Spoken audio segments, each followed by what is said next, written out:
Hi there and welcome to Hyundai Power Products. My name is Adrian and today we're going to look at this Hyundai HY2190 20V Cordless Chainsaw. So I'm going to open the box, lay the contents on the table and then we'll go through some assembly. So I've laid the contents out on the table. First of all, you get the chainsaw head unit itself. Then we have the chain bar cover, the chain in this bag here. We have the battery charger, and finally the user manual. Now I do recommend that you read the user manual thoroughly before use. So with this machine being a rechargeable battery model, it makes sense that the first thing we do is going to make sure that the battery is fully charged. So we have the battery charger and battery here. I've just removed this little protective cover and it plugs into a standard 13 amp domestic outlet. So that will plug the charger in. And to fit the battery, you'll see the slot here. We point that blue tab down and it simply slits firmly down into the slot there, and that would be in the charge position. To remove it, we simply pull it back out again. So we'll show you these lights. So I've just taken the battery out of the box, and if I push this little button here, you can see the 3 LEDs. 2 of them have lit up blue, so there is partial charge in this battery, but I want to charge it fully. So I've plugged in the battery charger here. I'm just going to put the battery into its dock and push down. And you can see here, flashing red light. That means the battery is charging. As you can see by the broken lines on this symbol, battery charging is a flashing red light. If we get a flashing green light, that will mean where if the battery is fully discharged and has been discharged quickly, the batteries can get quite warm. What the charger will do is wait for the battery to cool down before it starts charging. So if you see the flashing green light on its own, that means that the battery is over temperature. It will allow it to cool down first before charging. When you see the red light on solid and the green light on solid, the battery is charged. So as you can see, it's taking charge at the moment. Okay, if we don't see the green light, but we see a flashing red light only, that means there's a problem with the battery or the charger. So hopefully we never see that flashing red light without green. So flashing red light with the green means it's charging correctly. So moving forward now with the battery on charge or fully charged, we need to remove the chain cover here. Rotate this knob anti-clockwise and that's the chain cover removed. I'm just going to lay the machine on its back in this orientation here, and we'll go through the way the chain goes on. So with this chainsaw, it does have the easy chain tension system. What that does mean is this chain bar can only go on one way, and I'll just show you that. As you can see, I'm wearing gloves because I will be handling the chain very shortly. So it goes on in this orientation, okay? What I'm saying is that the metal bracket goes away from the machine. So in this orientation, okay? Now the other thing we need to do is get the chain in the correct orientation. So it's very important that the chain goes on the right way, and I do recommend wearing gloves when you're handling the chain because it will be very sharp.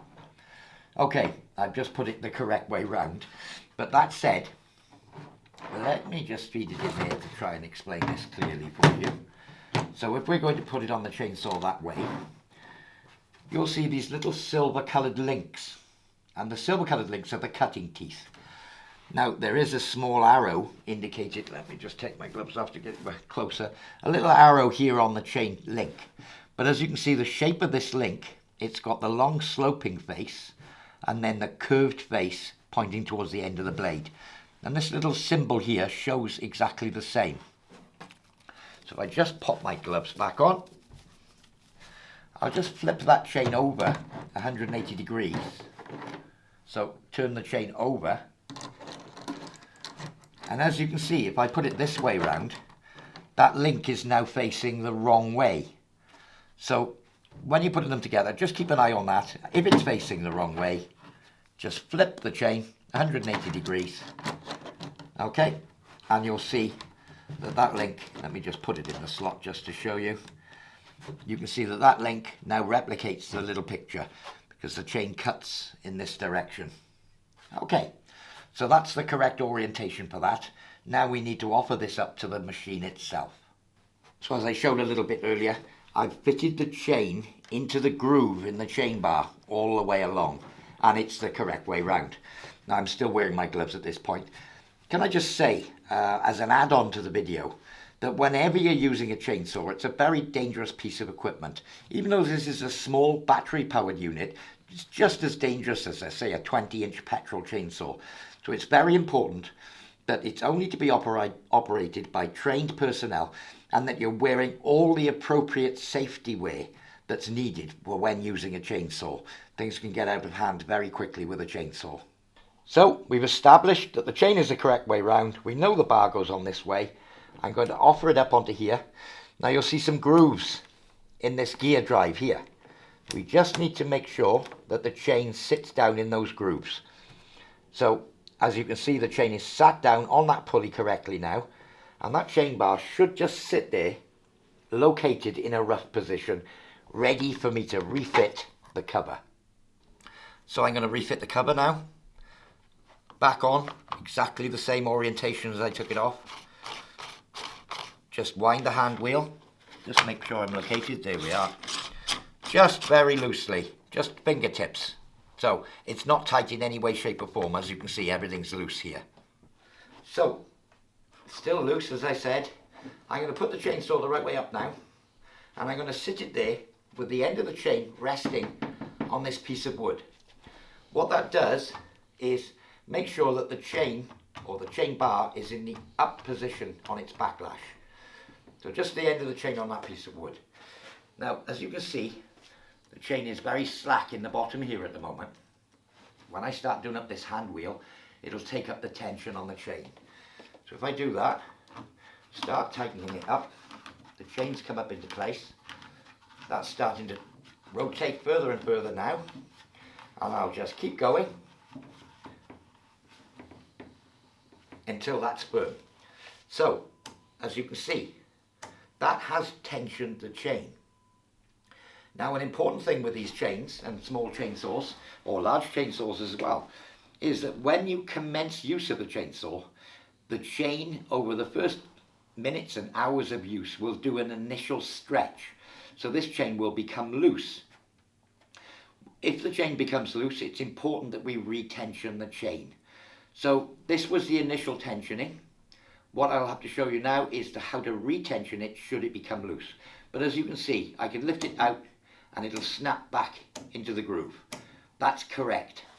So you'll see on the top of the machine here, in fact I can take my gloves off now, the oil reservoir for the chain lubricating oil. So you simply unscrew the cap anti-clockwise, and we can pour chain lubricating oil in here. You can see the little sight glass, you can fill it to the full level. Once we've got that oil in there, we can refit the lid. Now it's important that you use proper chain lubricating oil, not engine oil or anything like that. Chain lubricating oil is a lot thicker. If you were to use engine oil, something like that, it's going to make an awful mess and a lot more oil is going to come out than is needed. So chain lubricating oil in there, refit the cap, and that lubricates the chain and the bar during use. So, double trigger mechanism. If I go to pull the trigger to start, nothing will happen. There's the safety interlock and another interlock for the trigger mechanism. Okay, this here is the safety brake. This is the most important thing. Whenever you're not using the machine or you've finished a cut, always push this forward away from the handle towards the chain. Okay, now that's an anti-kickback mechanism. So let me show just what would happen if you were cutting a piece of wood and it got snarled or kicked back. Typically the saw would kick up in the air like this, and the action of it rotating up away towards you would make your wrist put the automatic brake on. This cuts the power to the motor and the chain will stop. So I'm going to put the brake on and explain the trigger mechanism. So on the top here, you pull back this slider on the top. I've got no battery in the machine, and pull the trigger for it to run.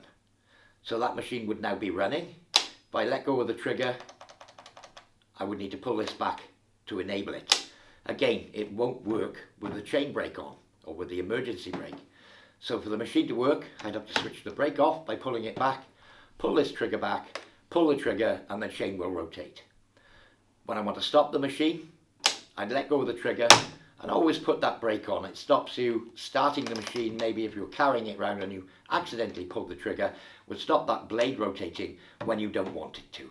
So very important to make full use of this brake here.